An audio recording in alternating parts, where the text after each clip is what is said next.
আসসালামু আলাইকুম। এই সিরিজের সেকেন্ড ভিডিওতে আপনাদের সবাইকে স্বাগতম। আজকে আমরা কথা বলবো শুধুমাত্র এইচটিএমএল নিয়ে এবং আমরা কভার করব আমাদের প্রথম পোর্শন ইন্ট্রোডাকশন নিয়ে।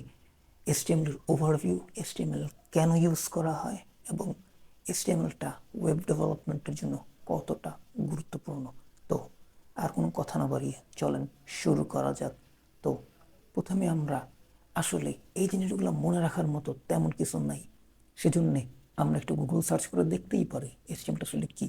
তো চলেন আমি আমার ব্রেভ ব্রাউজারে চলে যাব। তো আমি আগে থেকে সার্চ দিয়ে রেখেছিলাম সময় বাঁচানোর জন্য। তো সার্চ করে দেখা গেল কি এইচটিএমএল আসলে একটা মার্কআপ ল্যাঙ্গুয়েজ। আমরা অনেকে এটাকে প্রোগ্রামিং ল্যাঙ্গুয়েজ হিসেবে ভুল ভেবে থাকি।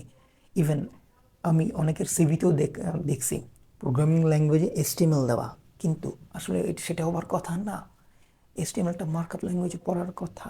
বাট যেটাই হোক, এটা নিয়ে আসলে অনেকে অনেক কথা বলে। সিভির মধ্যে এই জিনিসগুলো আসলে ঠিক করা উচিত। তো আমরা যদিও সিভি রেজুমি নিয়ে কোনো কথা বলতেছি না, তারপরেও একটু পয়েন্ট আসলো তাই বলা দরকার ছিল, তাই বললাম আর কি। তো এটা আসলে একটা মার্কআপ ল্যাঙ্গুয়েজ। এটা আসলে কী করে?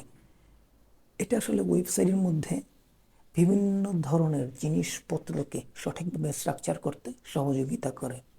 এবং এখানে বলাই আছে a standardized system for tagging text file achieve font colour. মানে এই যে এখানে আমি যে কালার যা যা দেখতেছি, এই সবগুলোর একটা সমন্বয়, সব কিছুর একটা সমন্বয় করতেছে এইচটিএমএল। ওকে, এটাই তাহলে আমার এইচটিএমএল এর বিষয়। এবং এটা আসলে কী করে? এটা আসলে ওয়েব পেজকে সঠিকভাবে দেখতে সাহায্য করে এবং ওয়েব পেজের কন্টেন্ট কোথায় কী হবে সেটাকে সঠিকভাবে পুঙ্খানুপুঙ্খ রূপে রাখার জন্য সহযোগিতা করে। এটা এইচটিএমএল। এবং মোস্ট ইম্পর্টেন্টলি এইচটিএমএল ছাড়া ওয়েব এক্সিস্ট করবে না। এইচটিএমএল ছাড়া ওয়েব এক্সিস্ট করবে না। আমরা যত রিয়েক্টে কোড করি, ভিউজিএসে কোড করি, পাইথনে কোড করি, জিনজাতে আমরা যত কিছু ব্যবহার করি, এন্ড অফ দ্য ডে সব কিছুই এইচটিএমএলে কনভার্ট হয়ে আমাদের ব্রাউজার শো করে। বিহাইন্ড দ্য সিনে কী হচ্ছে না হচ্ছে ওগুলো নিয়ে আমাদের এখন মাথা ব্যথার কোনো দরকার নেই, কিন্তু আমরা এটাই মাথায় রাখবো এইচটিএমএল ব্রাউজারের, এইচটিএমএল ওয়েবের প্রাণ। এইচটিএমএল ছাড়া ওয়েব কাজ করবে না। এই তো। তারপর এইচটিএমএল এর মাধ্যমে আমরা আসলে অনেক কিছু বলে ফেলছি। এখন তারপরে আমরা একটা প্রশ্নে যাই যে আসলে এইচটিএমএলটা কী জন্য ব্যবহার করা হয়। তো আমরা প্রথমে জানি যে ওয়েব পেজ ব্যবহার করার জন্য ব্যবহার করতে হয়, ওয়েব অ্যাপ্লিকেশনে ব্যবহার করা হয়। এবং আমরা যত ধরনের Amazon, Alibaba, e commerce store যা দেখি, যত আমরা সব ওয়েব স্টোর দেখতেছি, ওয়ার্ডপ্রেসের ওয়েব স্টোর দেখতেছি, সবগুলোকেই ব্যবহার করা হয় পিছনে এইচটিএমএল। তার মানে কি এইচটিএমএল ছাড়া কোনো কিছু, সব কিছুই বৃথা। এমনকি আমার থার্ড পয়েন্টটা কী ছিল যে এইচটিএমএলটার ইম্পর্টেন্সটা কী।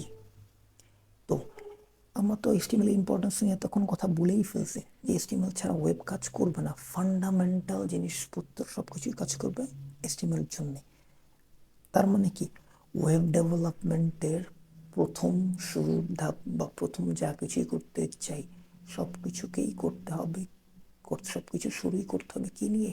এইচটিএমএল নিয়ে। তো আর কোনো কথা বাড়ানো যাবে না।